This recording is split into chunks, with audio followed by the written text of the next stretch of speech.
C'est normal qu'on les ait, donc il n'y a pas à juger. Mais, et maintenant qu'on a un intellect, il faut s'en servir. Et discriminer. Pour discriminer, l'intellect ne peut être contacté. L'intellect, c'est, on appelle ça dans l'Ayurveda, l'intelligence du cœur.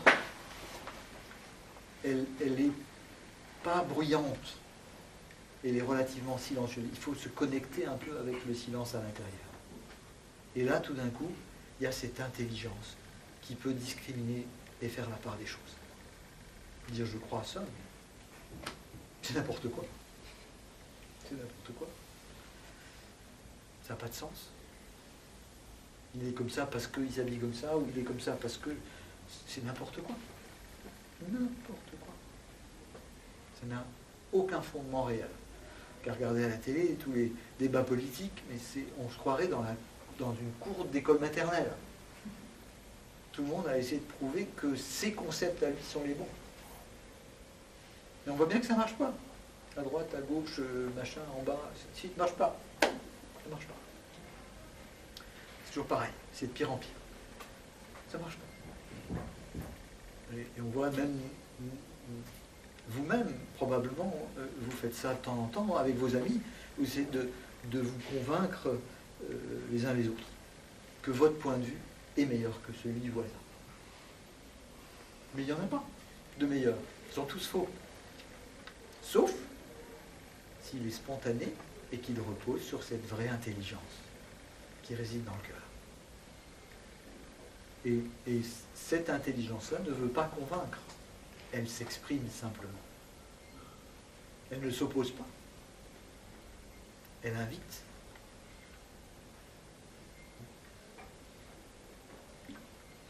Il n'y a pas de conflit. Ça ne crée pas de conflit. Chaque expression est unique. Et c'est que tout est unique. Donc, pourquoi s'opposer à l'autre? L'autre, il a une autre façon de s'exprimer. C'est normal. C'est sa façon. Celui qui est dynamique veut toujours que tout le monde le soit. Et qu'avoir ces illuminés bien pensants qui ont créé un régime idéal et ils ont fait un bouquin en disant voilà, tout le monde doit manger comme ça parce que c'est la meilleure façon de se nourrir. Mais c'était bien pour lui, pas pour les autres. Je dis toujours, à une époque, c'était la mode du régime crétois. Je ne sais pas si vous avez connu cette époque. Il y a eu des tas de bouquins sur le régime crétois. Les crétois n'étaient jamais malades, donc les gens en très bonne santé. Évidemment, ils travaillaient 2 heures par jour, ils bouffaient des fruits et un peu, ils pêchaient un peu de poisson dans un pays chaud. Ils pouvaient être bien, hein, c'est clair. Et donc, ça a été une mode, et il y a plein de gens, parce qu'il y a eu des livres là-dessus, qui se sont mis à manger crétois. Des fruits, des légumes et du poisson. Et après, ils sont tous tombés malades. Et une fois en conférence, il y a quelqu'un qui m'a demandé qu'est-ce que vous pensez du régime crétois? C'est bien, non?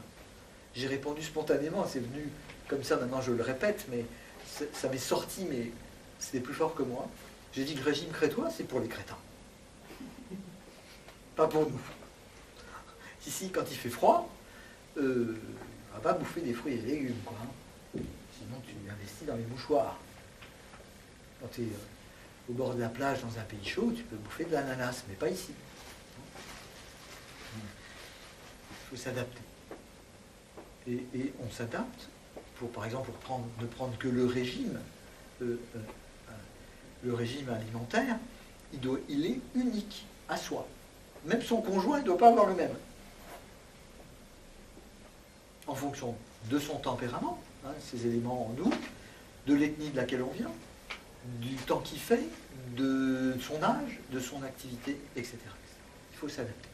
Connaître à peu près les lois de base, et après il faut les adapter à soi.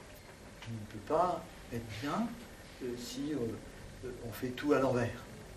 Simplement parce que le mental dit « Ah, mais j'ai trouvé que... je vous raconte une histoire vraie, j'aime bien les histoires vraies. Un jour, je reçois un Nord-Africain qui avait un ulcère à l'estomac. Et il me dit, voilà, on m'a envoyé chez vous parce que il m'a dit que peut-être vous pourriez éviter que je me fasse opérer. Le médecin veut absolument m'opérer.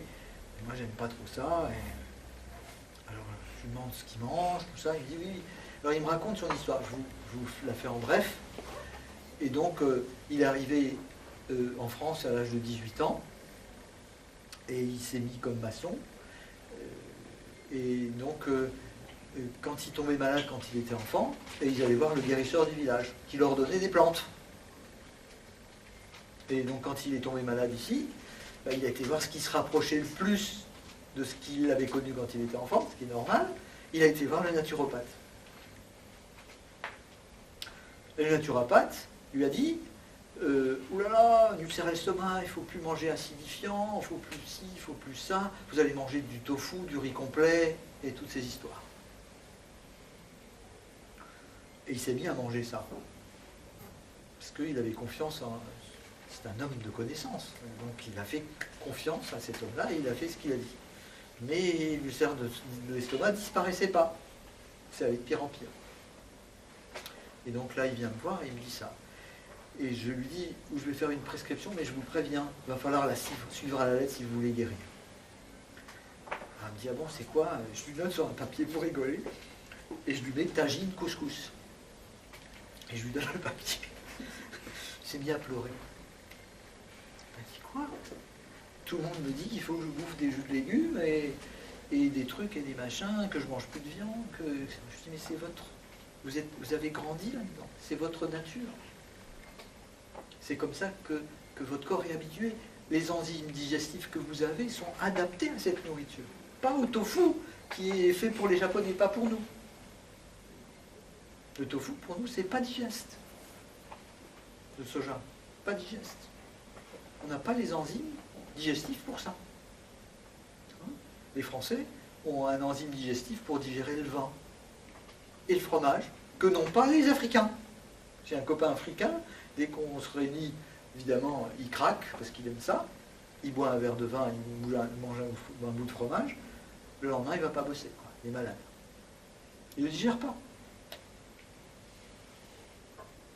Nous, pas de problème. Pourquoi? Ça fait des générations qu'on fait ça.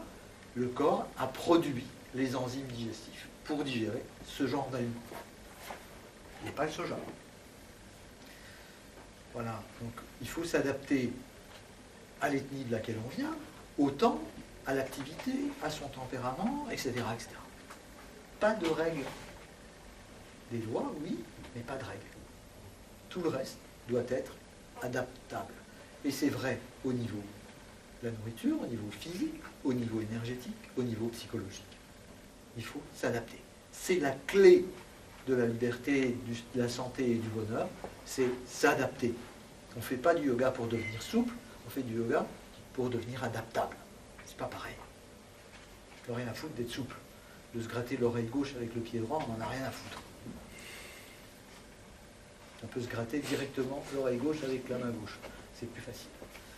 Être souple, on s'en fout. Le but, c'est vraiment de renouer avec soi-même, déjà. On dit dans les yoga, le premier pas, c'est redevenir son propre meilleur ami. C'est pas rien, déjà.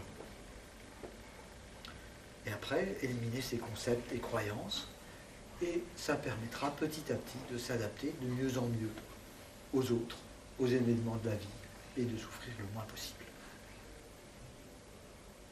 Bon, il y a toujours des petites souffrances, c'est normal, hein. Je me suis cassé la gueule dans la moto, j'ai mal, quoi. Mais c'est physique. Ça ne crée pas de souffrance mentale. C'est mon corps. C'est pas très grave.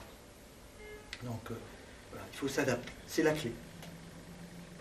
Il n'y en a pas d'autre. C'est la seule vraie clé. C'est qu'il n'y a pas de règle. La seule règle, c'est qu'il n'y en a pas. C'est qu'il n'y en a pas. Désolé de vous dire ça, hein, mais il n'y en a pas. Rien ne peut être comme vous concevez que ça soit. Rien. Rien ne l'est jamais. Des fois, ça semble se rapprocher de ce qu'on aime, et on s'y attache. Mais la fois d'après, c'est différent. Tout le monde a vécu ça un jour, j'espère pour vous, une soirée magique avec des amis. C'était trop bien. Trop bien. Oh, se passe à merveille. Tout le monde est content, tout le monde dit des compliments pour la bouffe, tout le monde se parle avec le cœur, tout va bien. C'est génial. Qu'est-ce qu'on fait en partant? On se refait 5 ans. Et on revient à la fois d'après. Il y en a déjà 2 qui arrivent en retard. Il y en a un qui arrive complètement en colère parce qu'il y a un flic qui l'a arrêté, qui lui a fait chier. L'autre qui est tombé en panne. Le troisième, sa femme l'a emmerdé parce qu'elle ne voulait pas qu'il sorte. Et la soirée, c'est une soirée de merde. Avec les mêmes personnes, au même endroit. Il n'y a pas de règle. Dès qu'on s'attache à quelque chose, on va souffrir.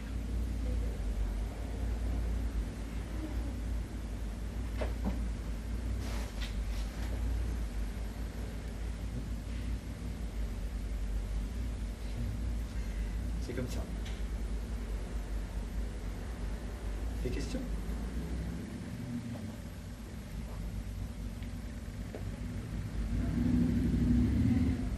Mais le montagne va toujours dire, mais qu'est-ce que je dois manger? Mais qu'est-ce que je dois faire? Mais comment? Etc. Il est toujours en train de se poser la question, qu'est-ce qui est bien? Qu'est-ce qui n'est pas bien? Mais une fois c'est bien, le lendemain ça n'est pas. Une fois c'est bien de manger la viande, le lendemain c'est pas bien. Une fois c'est bien de dire quelque chose à quelqu'un, et l'autre fois d'après, c'est pas bien. C'est pas que c'est pas bien ou mal, c'est que c'est pas adapté.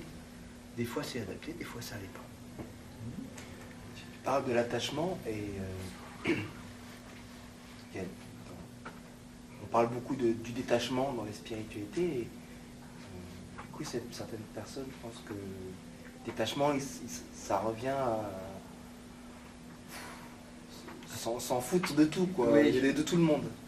Alors, qu'est-ce que tu en dis? Et je dis que l'attachement, qui est la plus grosse émotion qui naît de cette peur de mourir, c'est la première émotion qui fait qu'on s'agrippe au rideau, à tout ce qui est affectif, on s'accroche aux choses, aux gens, parce que c'est vital, c'est vécu comme vital.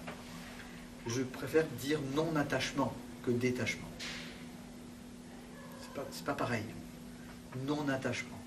Le fait d'être attaché ne nous permet pas de vivre heureux. On n'est jamais heureux de ce que l'autre il est. Parce qu'il n'est jamais vraiment comme on voudrait qu'il soit. Et quand on est non attaché à un comportement, à une façon d'être, etc., on est toujours content. Et là, on va être complètement dans la vie. Au contraire, on n'est pas détaché, on est non attaché, ce qui ne veut pas dire qu'on n'est pas dans la vie. Au contraire, plus on est non attaché, plus on est présent, plus on est dans la vie. On ne juge pas, on fait ce qui a besoin d'être fait et on ne se prend plus la tête. C'est très différent. C'est pas le yogi qui va dans sa... On raconte cette histoire dans le Veda, un yogi qui va s'isoler dans une grotte et pendant, je ne sais plus combien de temps, peu importe, 20-30 ans, il médite.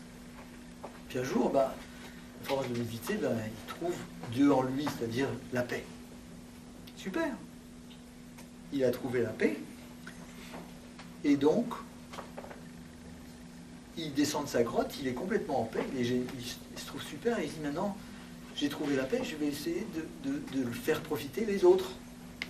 Et il arrive sur la place du village un samedi après-midi, et quelqu'un se bouscule, et l'autre le marche sur le pied, et il se met en colère. Et là, il se dit, oulala, je ne suis pas si en paix que ça, quoi. Il y a encore du boulot. Hein? Et le détachement peut conduire à une certaine forme de paix, mais qui est encore dépendante. Le non-attachement n'est plus dépendant. Il y a 3 personnes, 20, 100, c'est pareil. Donc, pas de problème. Je ne suis pas différent avec 2, 3, 5, 100 personnes. J'ai fait des conférences des fois avec 100 personnes, des fois à 2, ça ne pose aucun problème.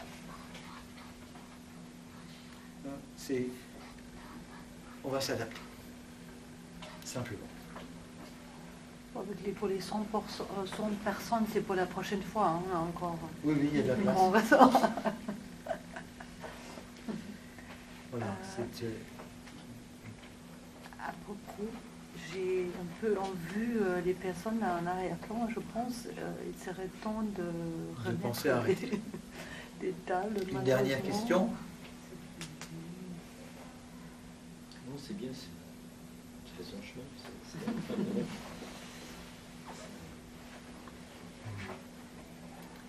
Voilà. N'oubliez jamais que vous êtes merveilleux parce que vous êtes divin. Rappelez-vous-le de temps en temps. Et regardez-vous avec bienveillance. Toujours. Ne laissez pas les jugements prendre la place.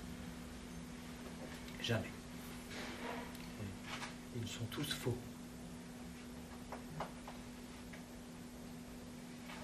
Merci. Il y a quelques papiers là sur les formations, si vous voulez en prendre. Tu coupes la caméra, Ursula. Et je le jette. Parce que je vais faire des grimaces.